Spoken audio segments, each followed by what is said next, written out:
Piensa en todo lo que aprendiste en el colegio. Sabes calcular el área de un trapecio, sabes quién descubrió América, sabes conjugar verbos en subjuntivo e identificar las partes de una célula. Todo eso está ahí, en algún rincón de la memoria, listo para ser usado en caso de que algún día lo necesites. Ahora piensa en cuántas veces has necesitado calcular el área de un trapecio desde que saliste del colegio. Y por otra parte, cuántas veces has tenido que tomar una decisión sobre una hipoteca, sobre un plan de pensiones, sobre si firmar o no un contrato con determinadas condiciones, o sobre qué hacer con los ahorros que llevas años intentando juntar. No es un concurso entre asignaturas, ni se trata de decir que las matemáticas o la historia no importan, porque importan mucho. Se trata de señalar algo bastante evidente cuando te lo ponen delante. El sistema educativo te preparó durante más de 10 años para un montón de cosas, pero casi no te preparó para gestionar tu dinero. Y gestionar tu dinero es algo que vas a tener que hacer cada día el resto de tu vida, lo quieras o no, lo sepas hacer bien o no. Esa ausencia no es un descuido, es una decisión. Y entender por qué se tomó esa decisión y qué consecuencias tiene en tu vida concreta es de lo que va este vídeo. Empecemos por lo más básico, ¿qué se enseña y qué no se enseña? En la mayoría de los sistemas educativos europeos, incluyendo el español, existe algo llamado economía como asignatura optativa en bachillerato. Repito, optativa. Esto significa que la mayoría de los estudiantes nunca la cursan. Y los que sí la cursan reciben una introducción teórica a conceptos macroeconómicos, oferta y demanda, mercados, tipos de cambio, cosas perfectamente válidas como cambio conceptual, pero tienen muy poca conexión con las decisiones financieras que una persona va a tomar en la vida real. Lo que no se enseña en ningún momento del sistema educativo obligatorio, con rarísimas excepciones, es nada de esto. Cómo funciona un contrato de trabajo y qué cláusulas importan revisar, qué es el IRPF y cómo se calcula lo que te retienen del sueldo, qué diferencia hay entre un depósito, un fondo de inversión y un plan de pensiones, qué es el interés compuesto y por qué el momento en que empiezas a ahorrar importa más que la cantidad, cómo funciona una hipoteca, qué significa TAE, qué diferencia hay entre tipo fijo y tipo variable, qué es la inflación en términos prácticos y cómo afecta el dinero que tienes guardado, cómo funciona el sistema de pensiones y por qué su sostenibilidad futura es relevante para las decisiones que tomas hoy. Ninguna de estas cosas. 12 años de educación obligatoria y ninguna de estas cosas aparece de forma sistemática y práctica en ningún momento. Y la pregunta es ¿por qué?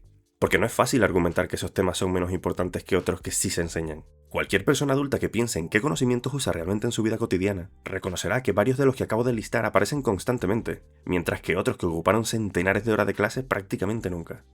Hay varias explicaciones posibles y probablemente todas tienen algo de verdad. La primera es simplemente la inercia. Los sistemas educativos cambian muy despacio porque tienen una lógica institucional propia que favorece la continuidad sobre la renovación. Lo que se enseña hoy es en gran parte lo que se enseñaba hace 50 años, actualizado en los contenidos pero no necesariamente en las prioridades. Y hace 50 años el sistema financiero era mucho más simple. Las decisiones de ahorro e inversión eran más sencillas y el acceso a productos financieros complejos eran mucho más limitados para la mayoría de la gente. El currículum no ha evolucionado al mismo ritmo que la complejidad financiera del entorno en el que vive la gente. La segunda explicación es más incómoda pero también es más honesta. Un ciudadano que entiende cómo funciona el sistema financiero es un ciudadano más difícil de manipular, más difícil de convencer de que firme productos que no le convienen, más difícil de retener en situaciones de dependencia financiera, y será más capaz de comparar, de negociar y de tomar decisiones informadas que no benefician necesariamente a quien vende el producto o gestiona el sistema. Y los actores que tienen poder para influir en qué se enseña y qué no, es decir, los gobiernos, el sector financiero y los grandes grupos económicos, no tienen un incentivo obvio para crear ciudadanos financieramente más autónomos y más críticos. No estoy diciendo que haya una conspiración explícita, no funciona así. Funciona de forma mucho más difusa y por eso más difícil de señalar. Son decisiones de prioridad curricular donde unas cosas se consideran más importantes que otras y esas decisiones se toman en entornos donde determinados intereses tienen más voz que otros. El resultado no es un plan orquestado, sino una tendencia sistemática que produce el mismo efecto que produciría este plan. La tercera explicación es más pragmática. Enseñar educación financiera de verdad es difícil.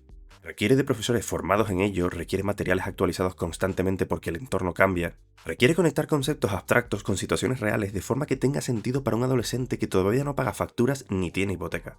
Es más fácil y más barato enseñar lo que ya se enseña, con materiales que ya existen y los profesores que ya están formados en eso.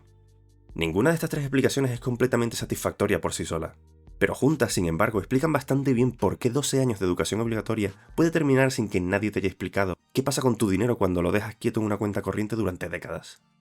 Ahora viene la parte que más importa, qué consecuencias concretas tiene esa ausencia en la vida real de la gente. La primera consecuencia es la más obvia, aunque no siempre se ve como tal, y es que las malas decisiones financieras que se toman por desconocimiento tienen un coste real y medible que se acumula durante años. Hay gente que lleva décadas guardando sus ahorros en una cuenta corriente que no da ningún interés porque nadie le explicó que eso equivale a perder dinero lentamente. Si la inflación es del 3% anual y tu dinero no rinde nada, cada año pierdes un 3% de poder adquisitivo. En 10 años ese dinero vale aproximadamente 25% menos en términos reales. Y no lo habrás gastado ni te han robado, sigue ahí con el mismo número. Pero este dinero compra bastante menos. Y esa pérdida silenciosa e invisible se acumula año tras año sin que suene ninguna alarma porque el número en la cuenta no cambia. Hay gente que firmó hipotecas sin entender la diferencia entre tipo fijo y tipo variable, o sin comprender qué implica un diferencial sobre Euribor, y que cuando los tipos subieron vio como su cuota mensual subía cientos de euros, sin haberlo previsto ni podido preverlo porque nadie les había dado las herramientas para entender lo que estaban firmando. Y no es que no leyeran el contrato, es que aunque lo hubieran leído, los conceptos que determinaban su situación no formaban parte de su educación. Hay gente que metió sus ahorros en productos financieros que no entendían porque un comercial del banco les presentó de forma atractiva y no tenían el conocimiento mínimo para hacer las preguntas correctas o para detectar que la rentabilidad prometida no compensaba el riesgo real. Las participaciones preferentes que arruinaron a decenas de miles de ahorradores españoles en los años posteriores a 2008 son el ejemplo más conocido. Fueron personas normales, trabajadoras, que habían ahorrado durante años y que confiaron en una institución que les vendió algo que no entendían y que no deberían haber firmado. Y no fue ingenuidad, fue ausencia de las herramientas mínimas para protegerse. Y hay gente que simplemente nunca empezó a construir nada porque el mundo de las finanzas personales les parecía tan ajeno y tan complicado que la respuesta por defecto fue no hacer nada. Y no hacer nada, como ya hemos visto en otros vídeos del canal, también es una decisión con bastantes consecuencias. Cada año que pasa sin poner dinero a trabajar es un coste real que no aparece en ninguna factura, pero que se acumula de forma silenciosa e irreversible porque el tiempo que pasa no vuelve. Todas estas situaciones tienen algo en común, no son consecuencia de falta de inteligencia ni de irresponsabilidad. Son consecuencia de tomar decisiones complejas sin las herramientas mínimas para tomarlas bien. Y esas herramientas deberían haberse dado en el colegio y no se dieron. La segunda consecuencia es menos visible pero igual de importante, y es que la ausencia de la educación financiera reproduce y amplifica la desigualdad. Los conocimientos financieros no se distribuyen de forma aleatoria en la población, se transmiten principalmente en el entorno familiar. Una persona que creció en una familia donde se hablaba de inversiones, de ahorro, de cómo funciona el sistema fiscal, de qué es una cartera diversificada, llega a la vida adulta con un capital de conocimiento que le da una ventaja real sobre alguien que nunca tuvo esa conversación en casa. Y repito, no es porque sea más lista, es porque tuvo acceso a información que la otra persona no tuvo. Y ese capital de conocimiento, con el tiempo, se traduce en capital financiero real. Quien sabe cómo funciona el interés compuesto empieza antes a aprovecharlo. Quien entiende la diferencia entre un activo y un pasivo toma mejores decisiones sobre qué comprar y qué no. Quien sabe negociar su sueldo con información lo hace mejor que quien no sabe. Y quien conoce los vehículos fiscales disponibles paga menos impuestos de forma legal que quien no los conoce. Si el sistema educativo fuera la gran herramienta igualadora que se supone que debe ser, debería compensar esas diferencias de origen. Debería garantizar que independientemente de en qué familia nacieras, llegaras a la vida adulta con las herramientas mínimas para tomar decisiones financieras razonables. Pero como esa educación no existe en el sistema obligatorio, las diferencias de origen se mantienen e incluso se amplifican. Los que llegaron con esa ventaja siguen teniéndola, y los que no llegaron sin ella no la reciben en ningún momento del proceso educativo. Y esto no es una afirmación ideológica, es una consecuencia lógica de una ausencia curricular que afecta de forma desigual según el origen de tu familia. La tercera consecuencia tiene que ver con algo que afecta a toda la sociedad y no solo a los individuos, y es la capacidad de los ciudadanos para participar de forma informada en debates económicos que les afectan diariamente. Las decisiones de política económica que toman los gobiernos, los tipos de interés que fija el Banco Central, la estructura del sistema de pensiones y las políticas de vivienda, la regulación del sistema financiero, todas esas cosas afectan de forma directa y concreta a la vida de cualquier persona.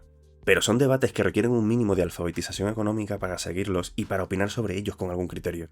Cuando esa alfabetización no existe, pasan dos cosas. La primera es que la gente delega completamente esas decisiones en quien supuestamente sabe, sin capacidad real de evaluar si lo que se le dice tiene sentido o no. La segunda es que esos debates se vuelven terreno fértil para la demagogia, para las explicaciones simples que suenan bien pero que no tienen ningún soporte en la realidad, para los que prometen soluciones fáciles a problemas complejos precisamente porque saben que la mayoría del público no tiene las herramientas para detectar que son falsas. Una ciudadanía que entiende mínimamente cómo funciona la inflación es una ciudadanía más difícil de engañar con promesas de imprimir dinero sin consecuencias. Una ciudadanía que entiende cómo funciona la deuda pública puede participar de forma más informada en el debate sobre el gasto del Estado. Una ciudadanía que entiende cómo se forman los precios de la vivienda puede evaluar mejor las propuestas de política habitacional que escucha en campaña electoral.